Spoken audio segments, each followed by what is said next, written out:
Hey guys, welcome back to Track News Daily. It's Serenity Douglas. Let's go ahead and jump right into it. Allison Felix announced that she will be making her return back to the track. She announced it like late April. When I first saw the news, I thought it was an April Fool's joke, truly. She's 40 years old, but she wants to try to make it to LA 28 because it is her home city, it is her home state.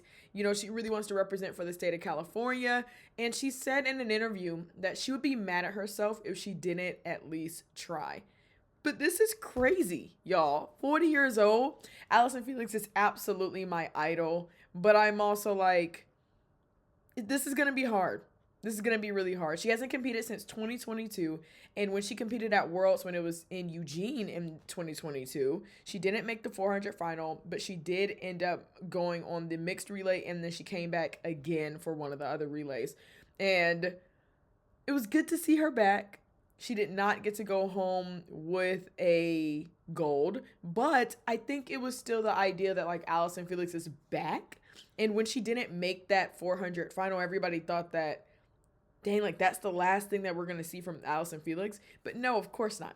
Because Worlds was in the States. They called up Allison and was like, get your butt on a plane and come back. She said she was eating wings when they called her and come on the relay, on the mixed relay, because she wouldn't have technically been in the relay pool, but because it's Allison Felix, because we know what she can do, they ended up putting her on that mixed relay final, and they did end up getting a medal. But now that she's making her return, I just, I'm gonna love seeing her back on the track. I really am. But I'm also like, are we gonna what if things don't go well? Like, I hate to be a pessimist, but what if things don't go well? And instead of us having that farewell to her like we did back when she tried out for, well, back in 2022 when she did Worlds, that, I mean, that wasn't even a gold, and we finally got to say goodbye. But now she's going to try out for LA 28, and what if she doesn't make it? They're not going to say, yeah, Allison, come anyway. They're not going to say that. And then we're going to have to say goodbye to her a second time. Well, I mean, it's going to feel like a third time at that point since they called her back up. A third time, and it might not have even been the accomplishment that she would have wanted. But something that I have noticed is not a lot of athletes retire on such a high note. You know what I mean? Like, ideally, they would love to retire on a championship ring, you know, like LeBron James. They would love to retire on that. He has not retired yet, you guys. I'm not breaking any news here. But obviously, we all know that that's what he's chasing. And he is now 40 years old as well. So I think is when you keep trying to chase that one more high before you retire and before you hang up those shoes, I don't think that one more high really comes. That one more big accomplishment comes. So you kind of got to take what you can get and get. But she's coming back, and I think that it will be really, really exciting to see it, like, her back. I mean, just me who have been looking up to her since I was a little girl. It's gonna be great, and it being in LA, her home city, I think that it'll be a storyline for sure. That's what I know. She's gonna start her training in October with legendary legendary coach Bobby Kersey, that has been her coach for a long time, and also Sydney McLaughlin-Roney's coach.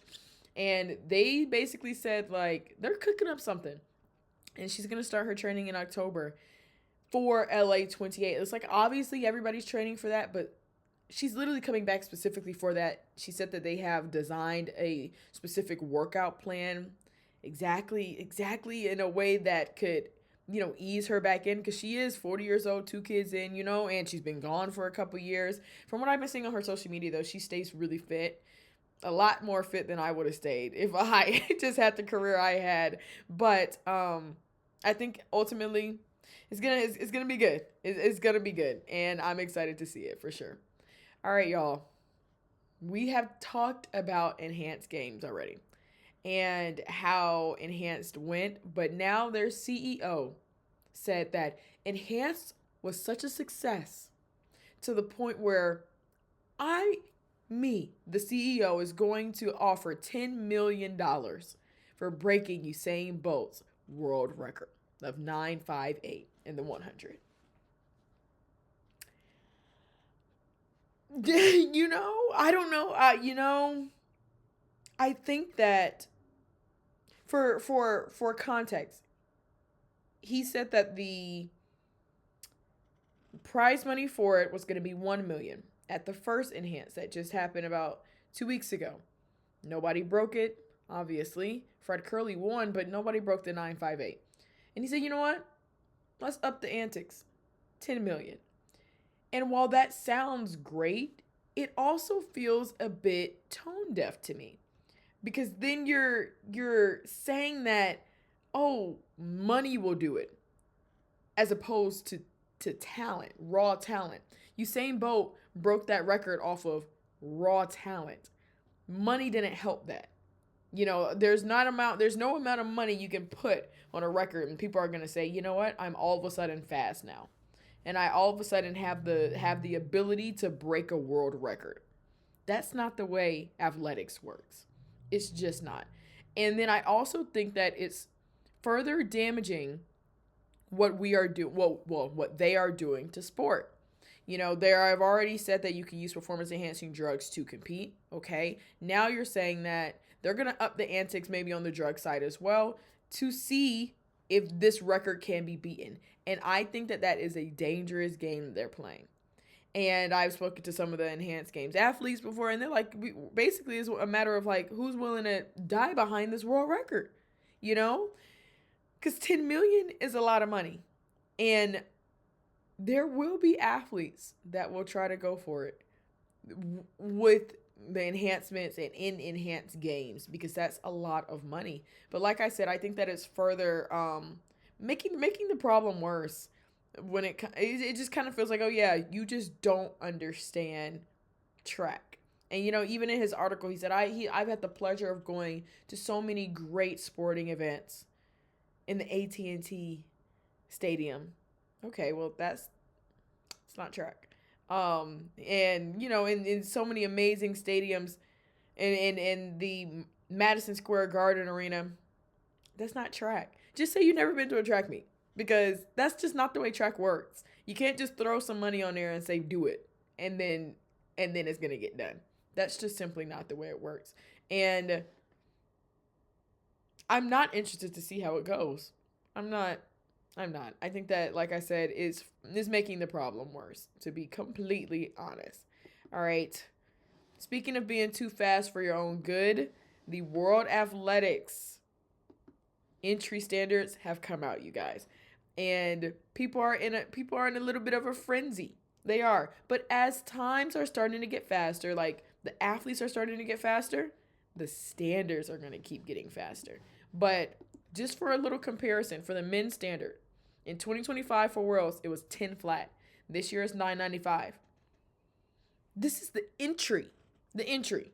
There are people running faster than 995, but now this is the entry. For the 200, it's 2007. For the 400, 4445. I'm not going to go through the whole list. But for women, then in 2025, it used to be 1107, and now it's 1096. I think the biggest one that surprises me is the 400. It used to be 50.75, and I remember when they made it that one, and I was like, that's fast, and now it's 50 flat. And then the 200, it used to be 22.57, and now it's 22.45. Not a huge jump there. Now, while we can say those are too fast, those are really fast, you guys. However, it's the athletes that make the standard what it is. And if they continue to run fast, the standard will continue to be lower. That's just the way it is. As times get faster, expectancy will get stronger in a way. We will keep expecting more the faster athletes get. That's literally the way it works. When Usain Bolt ran that 958 that we were just talking about, now we started expecting 9.5s and 9.6s from Justin Gatlin and Tyson Gay and Johan Blake, because that was the new standard. So it is different though, seeing it down on paper. It's a difference between it being the standard, having a certain standard and then everybody surpassing it, and having this one and everybody not. So we're going to see what the athletes are going to be able to do. But these are for the entry standards for the 2027 World, so we still have some time to go. A year, but I think that these athletes will continue to prove why that standard is that standard. I mean, you continue to get fast, we're going to continue to expect fast times. And I think that just means that the level of competitiveness is going to continue to just get better and better. All right, last and final one for the day, you guys. Will Grand Slam return? And for the people who don't know what Grand Slam is, Grand Slam was a track league made by Michael Johnson. The legendary Michael Johnson holds the American record in the 400. And he had this great idea to basically have a league that pays athletes their worth. That was the main thing. Pay athletes their worth, but also give fans what they want to see as well. That's what I really, really appreciated about Grand Slam, is that it wasn't just about paying them, and that was fantastic as well. But he also held the athletes accountable too. He said, okay, well, if I'm going to give you this amount of money, y'all got to give me something. Like, you guys have to compete twice, and that is how you make the most amount of money. That's how you win the 60K. That's how you win the 40K. Everything else like that. You got to compete twice. You got to go to media days. We have to have access to you. And I really appreciated that for sure. However, he had one in Miami, Philly, and Kingston. He was supposed to have one more that was going to be in LA. But right before the LA meet, it was announced that he ain't got no money to pay the athletes. And that came as a huge surprise to literally everybody. And it just continued to get worse. They were like, what do you mean you don't have the money? It's like, I ain't got the money. Well, when will you have the money? He hasn't had the money for a long time. So he had to file for bankruptcy, and he finally was able to come to some type of bankruptcy agreement that paid 85% of the amount that he owed to the total athletes. That total amount, which equaled up to something around $7 million. That's what he ended up paying out. It was a very messy situation. Very messy. I really felt for the league and the athletes. A lot of people say, well, it was like, oh my gosh, like, relax on Michael Johnson and the league. They were trying to do something great, and they absolutely were. But the athletes also did have the complete right to be upset, because they decided not to go overseas to come to his meets, and then they're not paid. They put their body on the line and ran really fast for a lot of those meets. They put their body on the line for it just to not get paid, get what they are owed. Of course they're going to be upset. Nobody wants to like stone people or anything, but you got to pay people for their services. Will he be able to return? I think I saw not an announcement, but like I think I saw a comment that said that he plans on returning.